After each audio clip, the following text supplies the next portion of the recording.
Let's my good news.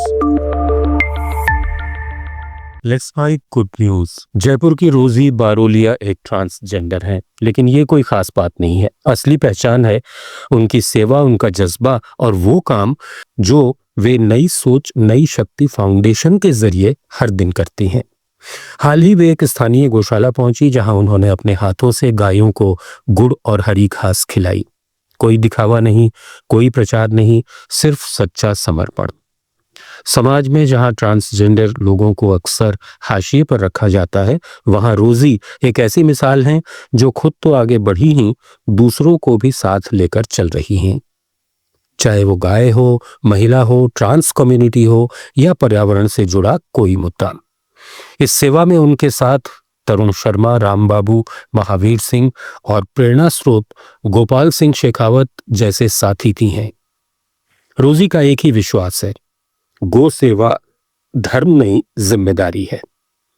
इनकी पूरी जिंदगी इस बात का प्रमाण है कि असली शक्ति सिर्फ शरीर में नहीं, सोच में होती है। मध्य प्रदेश के इंदौर की रहने वाली 34 साल की गुरदीप कौर वासु ने वो कर दिखाया जिसे दुनिया नामुमकिन मानती है। वे न तो बोल सकती हैं, न सुन सकती हैं और न ही देख सकती हैं, लेकिन उन्होंने 12वीं तक की पढ़ाई पूरी की और अब इंदौर के वाणिज्यिक कर विभाग में सरकारी नौकरी हासिल की है। वे अपने परिवार में सरकारी सेवा पाने वाली पहली सदस्य हैं। शायद ये देश का पहला मामला है जब कई दिव्यांगताओं के बावजूद किसी महिला को सरकारी सेवा में स्थान मिला है। गुरदीप का ये संघर्ष और सफलता हजारों लोगों को ये संदेश देती है कि हौसले से बड़ी कोई बात नहीं होती।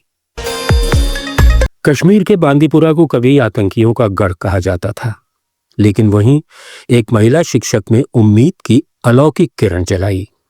शबनम कौसर को जब आर्मी गुडविल स्कूल में नौकरी मिली तो स्कूल में सिर्फ 4 बच्चे थे और हालात इतने खराब थे कि प्रिंसिपल भी नौकरी छोड़ गए।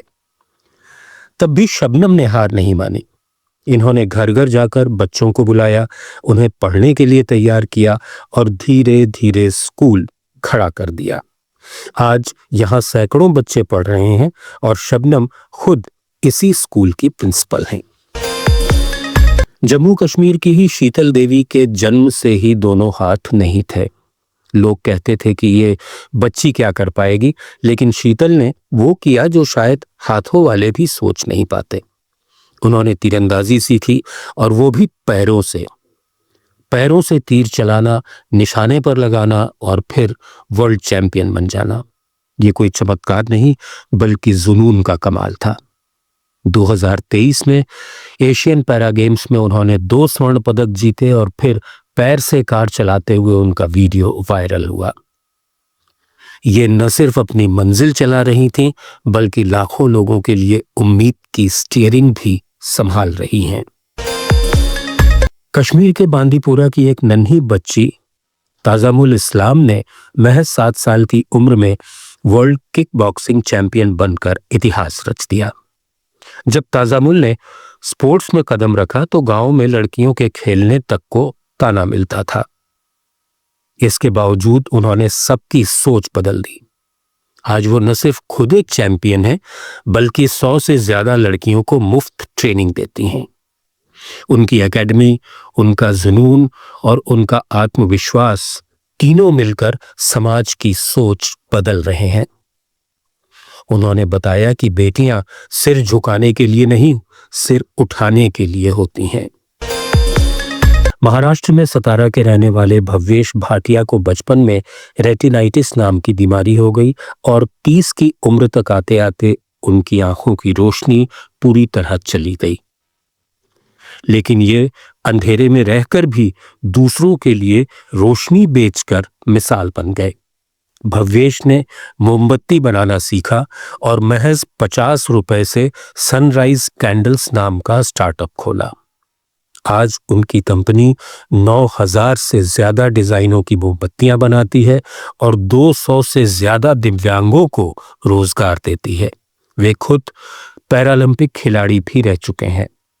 भव्येश कहते हैं, मैं रोशनी देख नहीं सकता, लेकिन महसूस कर सकता हूँ और ये काफी है दूसरों की जिंदगी रोशन करने के लिए। गुड न्यूज में फिलहाल इतना ही। बने रहिए लेट्स माइक के साथ। It's time for news. It's time for more than radio. Presenting the first radio news app, Let's Mic. Let's Mic, a news-based app on your phone where you get to watch and listen news, talk shows, interviews, radio show podcasts. On Let's Mic, you get all relevant information of TV, print, radio, podcast, and digital. Let's Mic talks about every segment of life.